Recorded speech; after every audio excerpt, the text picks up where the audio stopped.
What we started last week, and we're going to be carrying on. So, for example, last week we started to look at, there was no coincidence that the events of Ruth and the birth of Jesus both took place in the town of Bethlehem. You know, last week in Ruth chapter 1, we focused on the parallels between the young woman Ruth and Mary, the mother of Jesus. And we said that the Christmas story is the story of a young woman who made a radical commitment of faith to God and then journeyed to Bethlehem, where she gave birth to a child who would change the world. And then we also saw in the book of Ruth the story of a young woman who made a radical commitment of faith to God and then journeyed to Bethlehem, where she gave birth to a child who would change the world. So last week we focused on the women in these stories, but this morning we're going to focus on the men that appear in these stories. Because we could also describe the book of Ruth and the Christmas story in this way. It is not only the story of a young woman who made a radical commitment of faith, it is also the story of a righteous man who offered kindness, protection, and provision to a young woman in her time of need. You see, when we left off last week, we had Ruth and Naomi in chapter 1, and they just returned to Bethlehem with nothing. 10 years earlier, when Naomi moved to Moab, she and her husband had 2 sons. But now she returns as this widow with no children. Ruth was from Moab, and she'd married one of Naomi's sons. And when Naomi's sons died, Ruth also became a widow. But Ruth was a young widow who could easily remarried in Moab and had a family and a future of her own. But instead, she chose to commit herself to God in faith, and she chose to go with Naomi to Bethlehem, where it seemed very unlikely she would ever remarry and have children. But this is where a man called Boaz enters the picture, because the book of Ruth is a love story, and it's not just the story of Ruth. It's the story of Ruth and Boaz. And the most important thing we learn about Boaz in chapter 2 is that he was a righteous man. See, the book of Ruth is the story of a righteous man who offered kindness, protection, and provision to a young woman in her time of need. But you might actually be asking, what is a righteous man? What does a righteous man look like? How does a righteous man behave? As we read about Boaz this morning, we're going to look at a few characteristics of a righteous man that we're going to find here in chapter 2. Firstly, a righteous man puts God first in his life. When we begin reading chapter 2, we read this in verse 1. Now Naomi had a relative on her husband's side, a man of standing from the clan of Elimelech, whose name was Boaz. See, we learn here that Boaz was related to Naomi on her deceased husband's side of the family. And this is going to be very, very important later on in this story. And then Boaz is described as almost this man of standing. You know, the Hebrew word here can actually mean a variety of different things. And if you have different translations of the Bible, you'll read different things. Some he's called a worthy man. Some he's called a wealthy and influential man. Sometimes a prominent man of noble character. You know, and all of these ideas are summed up in this one Hebrew word. And so what we start to learn about Boaz right from the beginning is he's a man of power, wealth, and influence, but also a man with a good reputation in the community. And so we get this sense already, just from this beginning bit, that Boaz is going to have an important part to play in this story. And in verse 2, we start to pick up, they start coming together. So it says this, and Ruth the Moabite said to Naomi, let me go to the fields and pick up the leftover grain behind anyone in whose eyes I found favor. Naomi said to her, go ahead, my daughter. You see, these 2 women are very hungry. They have no food. They're broke. And usually your husband, your father, your sons would be your protector, your defender. But these 2 women have no husband, they have no father, they have no son. They're by themselves. They're hungry. There's no food on the shelves. And Ruth looks at her mother-in-law and says, I'd like your permission to go out into the fields and glean. Now, if you remember from last week, Ruth and Naomi arrived in Bethlehem just as the barley harvest was beginning. You see, and when God gave Israel the law, back in Leviticus, he made provision for the poor people in the land. He said this, when you reap the harvest of your land, do not reap to the very edges of your field, or gather the gleanings of your harvest. Leave them for the poor and for the foreigner residing among you. I am the Lord your God. You see, God was telling his people, this land, it doesn't really belong to you. So when you work the land, you can harvest it and you can keep that for food, but don't take all of the food. Leave a little bit around the edges so that the poor, the widow, the orphan, the foreigner, the oppressed, the immigrant, the needy, they can work. And not just get a handout, but actually work. They can come to the field, take some of the food home for themselves and for their family. And you might even say that this was the Hebrew welfare system that was in place. You know, and Ruth qualified both as someone who was poor and someone who was a foreigner living in the land. So she went forth to glean, and she says, maybe, just maybe, there's going to be somebody who'll be nice and help us out. And then in verse 3, we read this. So she went out, entered a field, and began to glean behind the harvesters. As it turned out, she was working in a field belonging to Boaz, who was from the clan of Elimelech. The writer tells us that Ruth just happened to find herself working in a field belonging to Boaz. And I think probably, the writer of this story probably used air quotes at this point because he knows that this didn't just happen. This isn't a coincidence that she ended up in this particular field. God's hand is clearly at work in this turn of events. This is the providence of God. Last week I mentioned that one of the key themes of the book of Ruth is the providence of God. The idea that God sometimes works through miracles, but also works through his hands of providence. And so Ruth just happens to end up in this field of Boaz. And then in verse 4, we finally get to meet Boaz. It says, just then Boaz arrived from Bethlehem and greeted the harvesters. The Lord be with you. The Lord bless you, they answered. Wouldn't it be great to work in a place like this, where the owner shows up and he greets all his workers by saying, the Lord be with you? And they all return the blessing, the Lord bless you. Wouldn't that be amazing if we worked in places like that? You see, a righteous man is someone who puts God first in his life. And it's clear that that's the kind of man that Boaz was. The very first words we hear from his lips call down a blessing from the Lord. You see, Boaz is a good man who loved the Lord, and he loved people, and the people obviously loved him as well. So the first question I have for us all looking at this is, are you someone who puts God first in your life? Do you treasure him above all else? Is God constantly in your thoughts and in your words? You see, because a righteous person puts God first in their life. But looking at Boaz, secondly, a righteous man shows kindness to the poor. We read verses 5 to 7. Boaz asked the overseer of his harvesters, who does that young woman belong to? The overseer replied, she is the Moabite who came back from Moab with Naomi. She said, please let me glean and gather among the sheaves behind the harvesters. She came into the field and has remained here from morning till now, except for a short rest in the shelter. And this is where we come to the critical turning point in this love story. Boy meets girl, girl meets boy.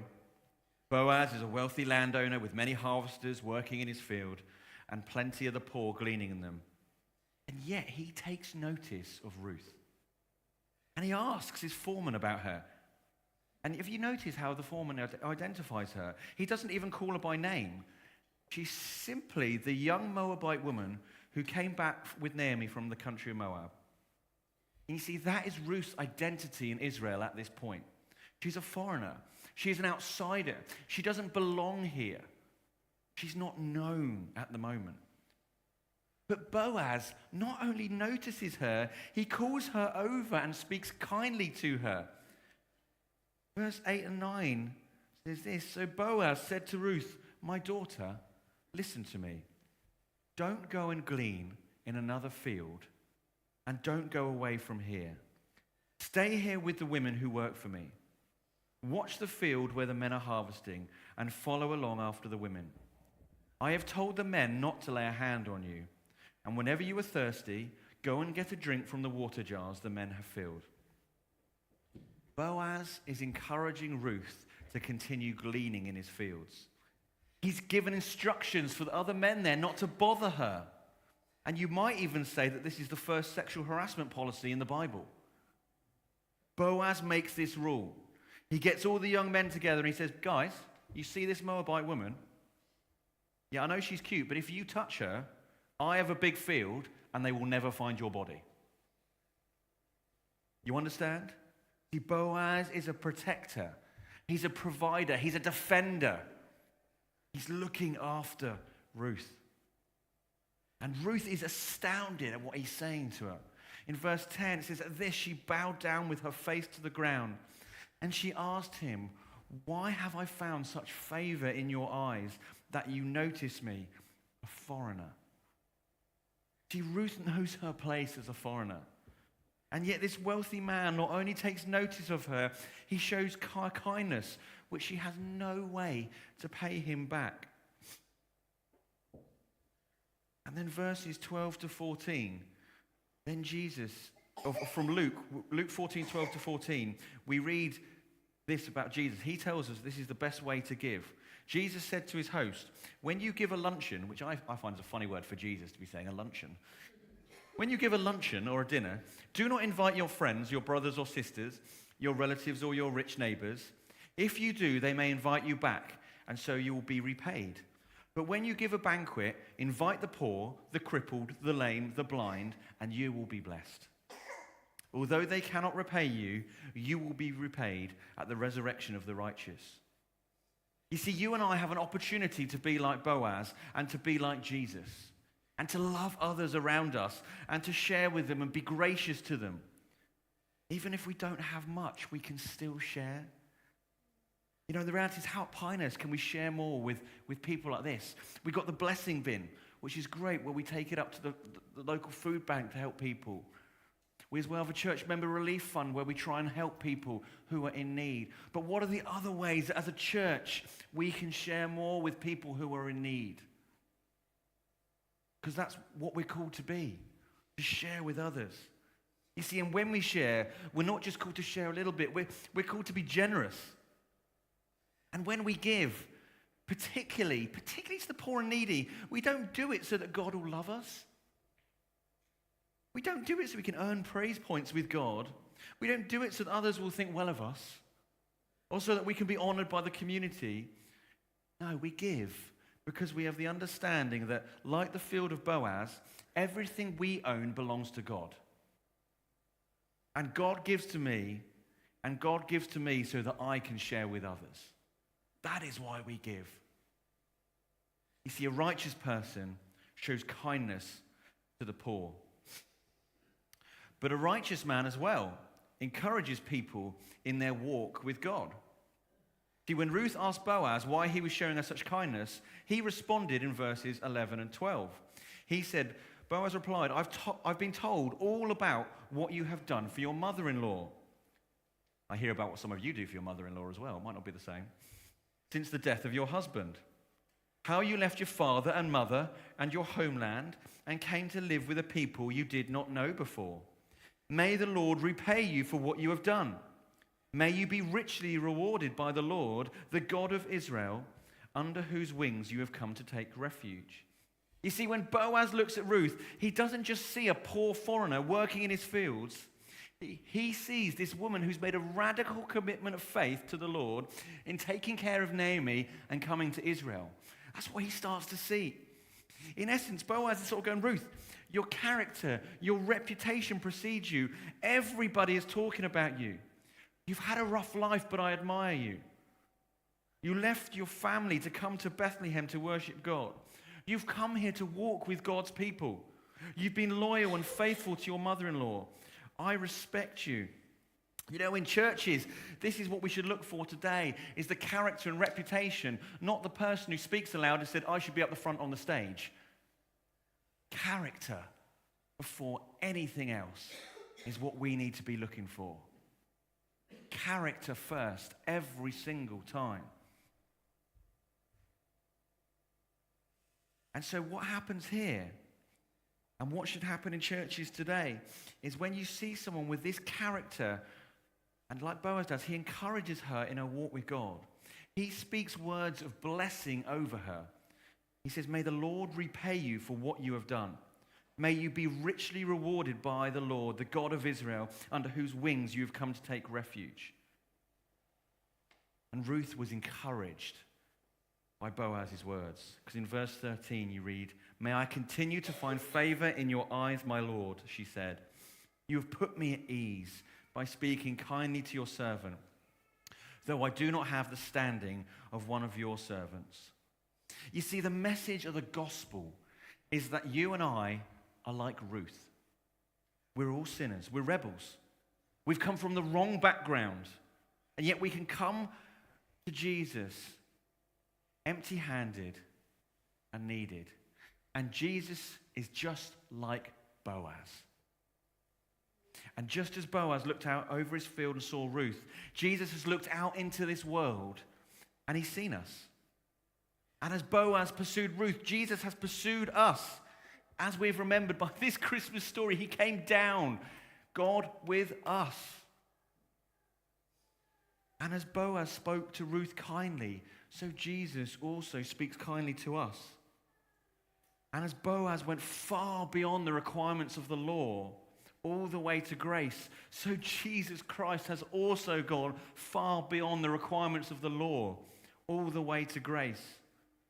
And we have found, to use the words of Ruth, favor in your eyes, my Lord.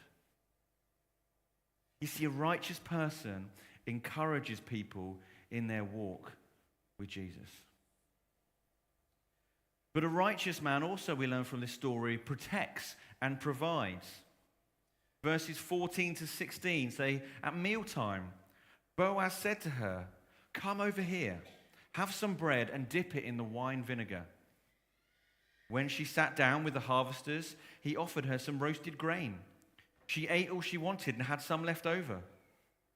As she got up to glean, Boaz gave orders to his men, 'Let her gather among the sheaves and don't reprimand her. Even pull out some stalks from her from the bundles and leave them for her to pick up, and don't rebuke her.'" You see, Boaz here, he was showing Ruth even further kindness. He provides a meal for her. And this may have been the first good meal she's had in a long time. Because remember, she's still collecting the food for the meal at the moment. She ate all she wanted, and she even had some left over. You see, but then Boaz gives additional orders to the men. You see, usually these people who were gleaning, they were only supposed to follow behind and pick up any of the stalks that fell on the ground. But Boaz gives Ruth special permission to glean even amongst the sheaves. The sheaves were the piles of grain that the harvesters were bundled together. But not only that, he then tells them to pull out extra stalks on purpose and leaves them on the ground for her. And once again, he puts her under his protection. How much is this like Jesus? He doesn't just give us the bare basics. He says, here's more, here's more, here's more, here's more.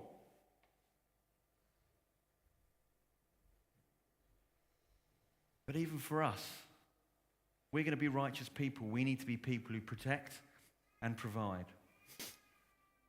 Now, God also uses a righteous man, as we read from this, to bless others. You see, Boaz put God first in his life. He showed kindness to the poor. He encouraged Ruth in her walk with the Lord. He protected and provided for her. And what was the result? The result was this in 17 and 18. So Ruth gleaned in the field until evening. Then she threshed the barley she had gathered, and it amounted to about an ephah. She carried it back to town, and her mother-in-law saw how much she had gathered. Ruth also brought out and gave her what she had left over after she had eaten enough. You see, Ruth had worked hard all day. And when she had threshed out the grain she had gathered, she had a whole ephah of grain. Now, most of us don't deal with ephahs. I'm going to be honest. If you're going to be baking or cooking at any point over this Christmas, an ephah will not appear on your kitchen scales. If it does, you've obviously had them a very long time. But an ephah was about 30 pounds of grain. And that was enough food for almost a month within the world they lived in. You see, most gleaners would have been happy to go home with 1 or 2 pounds of grain, but she had 30. You see, Ruth comes struggling home with this sack full. And not only does she have that, she has this meal of roasted grain she had left over for lunch. She puts the leftovers in a doggy bag and brings it to Naomi for supper. She provides her an instant meal as well as food for the next month. And now it's Naomi's turn to be astonished. Verse 19, her mother-in-law asked her, "Where did you glean today? Where did you work? Blessed be the man who took notice of you." Then Ruth told her mother-in-law about the one at whose place she had been working. "The name of the man I work with today is Boaz," she said. Boaz, she knows that name. Naomi knows that name. She recognizes it. Verse 20, "The Lord bless him," Naomi said to her daughter-in-law. "He has not stopped showing his kindness to the living and the dead." She added, "That man is our close relative. He is one of our guardian redeemers." Now here Naomi is introducing a concept, a kinsman redeemer, a guardian redeemer, and it's an important concept, but we're not going to focus on it today. I'm going to be talking about this at the carol service next week. So come next week. We're not here next Sunday morning. We're here next week, 4:30, for the carol service. And I'm going to be focusing on what that exactly is, because it's a really key part of this story of Ruth. But here, Ruth tells Naomi there is even more good news in verses 21 and 22. Then Ruth, the Moabite, said, "He even said with me, 'Stay with my workers until they finish harvesting all my grain.'" Naomi said to Ruth, her daughter-in-law, "It will be good for you, my daughter, to go with the women who work for him, because in someone else's field you might be harmed." In other words, this isn't a fluke that she's ended up here. See, Ruth was going to continue to glean safely in the fields of Boaz throughout the entire harvest. And in verse 23, we find yet another blessing.